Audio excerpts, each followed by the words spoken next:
Hello, everyone. My name is Nick Zulovich, part of the team at Cherokee Media Group, and we welcome you to the webinar, the EV Inventory Conundrum, Trends Impacting the Market and Your Ability to Turn. And with our special expert guest speaker, Carla Wade, who is Senior Vice President of Business Development and Strategy at Lot Links. So let's get right to our session.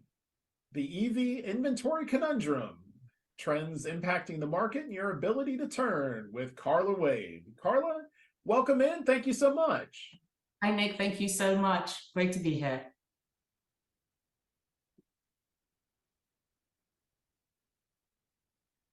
All right, so we'll jump right in.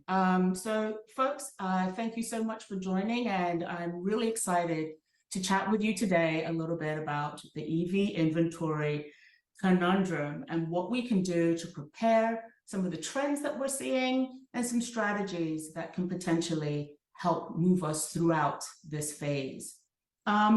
So here we are. We've arrived at what is seemingly the pinnacle for technological advancement, the highest proliferation of EV and hybrid brands that the industry has ever seen, and what feels like a complete slowdown in demand.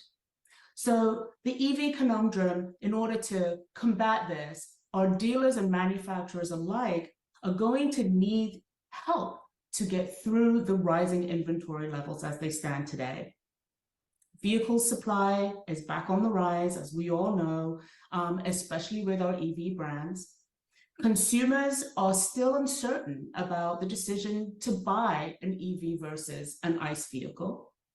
And charging stations and that infrastructure still seems sparse across many parts of the country.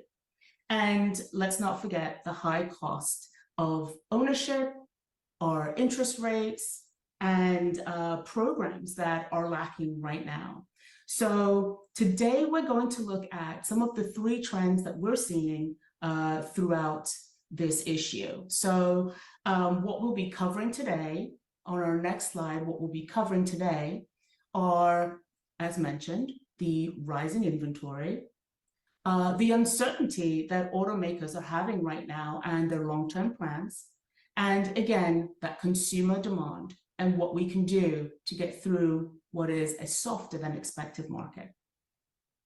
So moving on, it's pretty synonymous that industry-wide, there's an overall rise or resurgence of supply, right? With days on lot now creeping up to about a 53-day supply on most ICE vehicles. The same can be said for our EVs.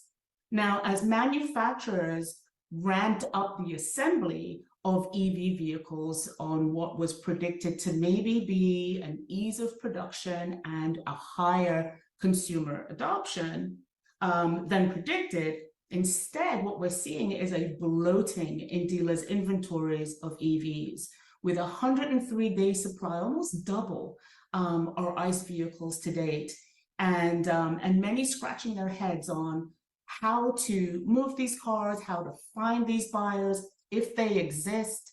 Even that is a looming question right now, bringing down dealers' certainty and comfortability with being able to move some of their EV and hybrid product. So adding to this too, of course, is the current state of the economy. It plays a big role here with the cost of ownerships, interest rates, and the lack of programs forcing our government, manufacturers alike, to do something, to make some changes in order to help us through this time. Of course, if interest rates are rising also on the consumer side, you best believe that that's happening on our floor plans and holding costs as well.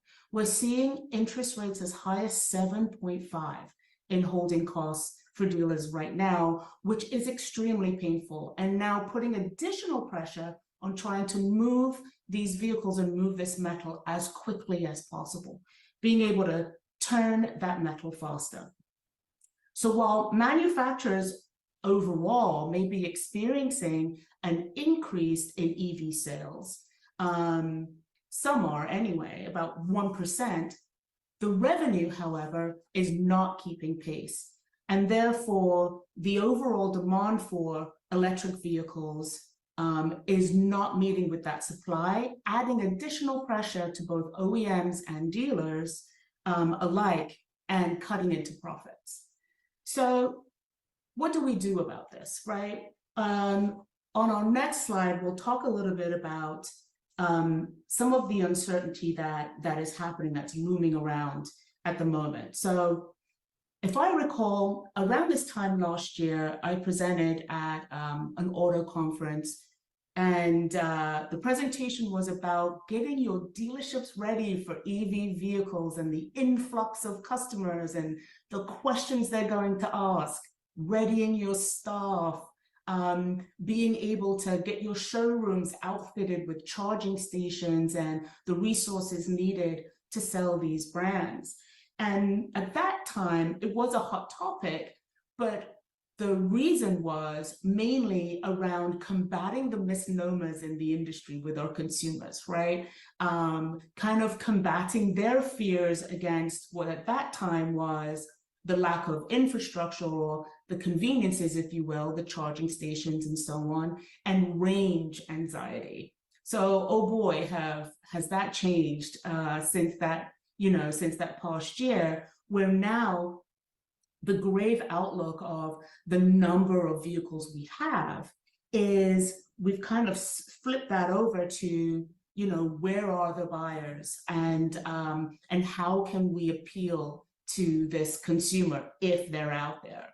Now, the COVID years forced a lot of changes, not just to the auto industry, but also to the consumer and their attitude toward vehicle ownership and buying vehicles.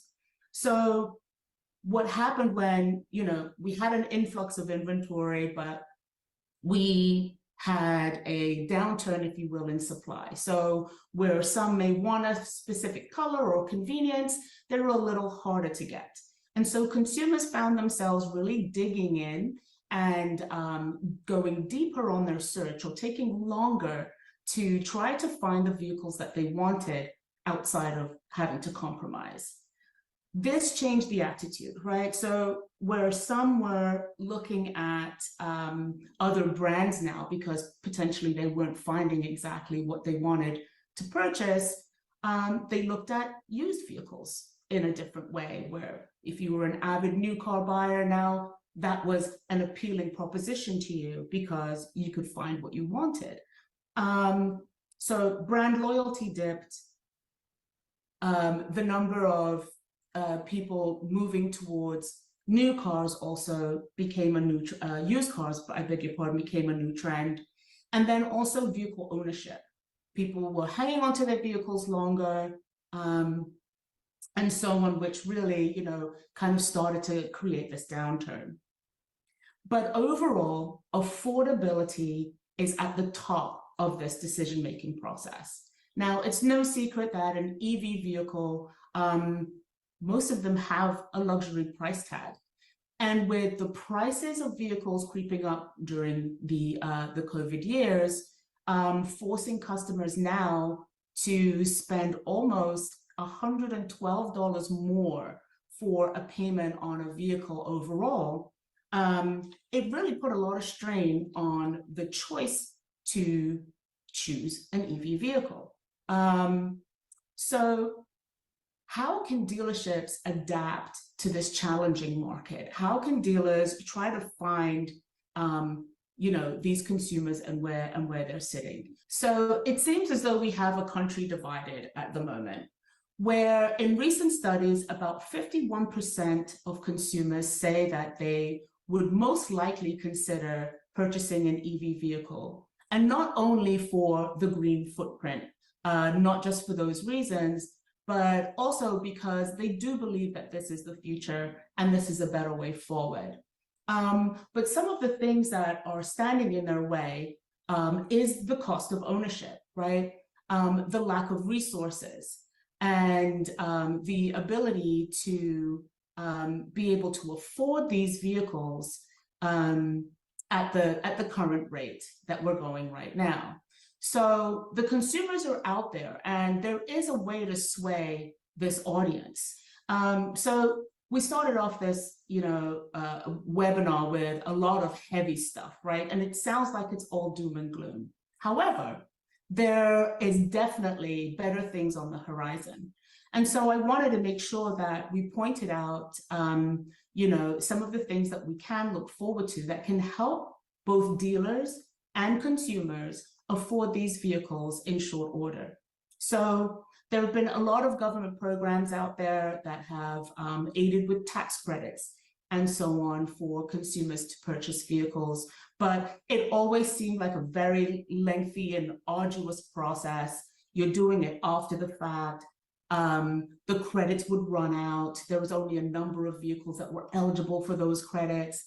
And so now what was announced, I believe, just on September 8th, is a new program where the tax credits can then be transferred to the dealership at the time of purchase. And this will allow the consumer to use that tax credit. Sometimes I think it maxes out at about $7,500 per purchase, and use that as a down payment for this vehicle, bringing in some affordability, allowing the dealer now to have an active participatory role in this sale and allow them to move more vehicles in a short order. That coupled with many enhanced programs, both on the federal side as well as state by state on the green program. And so educating yourselves on what programs are available in your state, as well as handing that down to your consumer, can definitely help to try to move some of these vehicles off the lot. Coupled with that also is using your marketing team and using your software resources to help you identify where those buyers are, right? Because 51% is no small portion. So where are they? How can we attract them?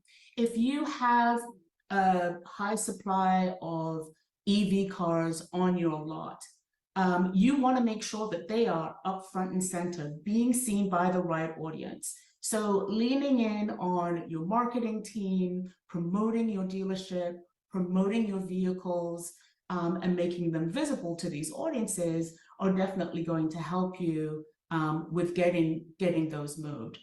And as we spoke earlier in the presentation about the sentiment about buying vehicles being different, consumers, we've noticed now, are taking more time to choose. They will do more research. They'll research several dealerships, and they're even open to driving further out to get the vehicle that they want. So it is imperative that your inventory is being shown and you're showcasing all that your dealership has to offer. Some interesting things too coming down the pipe. It's not just on the financial side, but on the technology side. As we talked about the infrastructure with charging stations and things of that nature, there's also a project that is happening right now where the technology in our EV vehicles are actually going to give back to the grid. So there's a project that's being embarked upon that will allow EV vehicles to share some of their stored battery resource to power back the grid, to even help areas where they're susceptible to brownouts and blackouts, taking away even more of that fear for some of those states, especially in California, where the sentiment around purchasing EV vehicles we know is much higher. So these are some of the things that could definitely help the dealerships as well as the consumer find more of an appetite and narrow the gap for ownership for EVs. And then moving on. So what can a dealer do? So we talked a little bit about that, running specific campaigns around those vehicles if you have them, even having an in-house event, right? Maybe inviting your town or your area in to test drive these vehicles, have an education session, maybe have a little bit of pomp and circumstance around it where you get to meet and greet folks in your neighborhood and there is a little bit of music and food, but really embracing the EV models themselves and showcasing that to your area at large. Leaning in on your marketing team and really making sure that those vehicles have an upfront and center view, leveraging technologies and AI tools that are out there right now. LotLinks also has a program that can assist with targeting specific audiences or showcasing specific brands or models or segments of your inventory. And then just leaning in on your marketing team to help you make sure that you are getting that message out, putting your dealership up on Facebook, making sure your website is fully stocked with rich, beautiful pictures, and of course, talking about any incentives or programs that you may have available on those vehicles as well. So Nick, that's all I have for you today. I don't know if there's any questions out there that maybe we can help to address. Absolutely. Great information, Carla, again, for our special webinar featuring LotLinks, the EV inventory conundrum, trends impacting the market and your ability to turn. And Carla, you shared some great insights already, but just what other tips might you or strategy recommendations might you have to share as far as how to manage that EV inventory in particular, and especially in light of where we are in the economy and just the industry circumstances, as you outlined? There's some great incentives out there to get some customer interest in EVs, but at the same time, there are some headwinds as well. What other tips for dealerships might you have? Yeah, definitely. I mean, I would think that, if you go back to that old school of thought of selling, right? You have a customer in your showroom and they're in front of you. And I know back when I was selling cars, it was, show them a new and show them a pre, like you give them 3 choices, right? You don't just put one car in front of them, you give them 3 choices. Make one of those EVs one of your choices. Don't judge the book by its cover, right? You just never know when someone may have had that sentiment, or maybe you're ready to cross the line into an EV car, but they have questions. Help to be the educator of that and put them forefront, in your daily conversations or your sales interactions, as well as, how you're marketing and showcasing them on your website, how you're talking about them on your social media, on Facebook, that kind of stuff. So just make sure that it's you're educated, what specific programs are available in your state, sometimes they go down to the town or county level as well. Do that research, have that information on hand. These could be some of the small things that a consumer needed to just get the confidence to make that step. Closing moments here on our webinar, the EV inventory conundrum, trends impacting the market and your ability to turn, featuring our special guest experts, Carla Wade, who is Senior Vice President of Business Development and Strategy at LotLinks. And Carla, just to round us out, as you touched on again, just moments ago, knowing where those potential buyers are, whether they're down the streets or maybe a couple states over, you never know nowadays. Just perhaps some insights into what LotLinks has uncovered. Just where is the EV audience as we speak, do you think? How do we know where these buyers might be? Absolutely. So thanks for asking, Nick. I think that it's no secret that shoppers are spending more time online when it comes down to choosing the vehicle. And we all have a time frame, right? Even if I put myself back in the marketplace when I was looking for a vehicle, I extended my lease 2 times over before I made a decision, right? I really wanted to find the right car for me. And EV was in my decision-making process. But when I'm very, very high funnel and I'm still poking around and looking for a vehicle, I'm not quite ready to pull the trigger, right?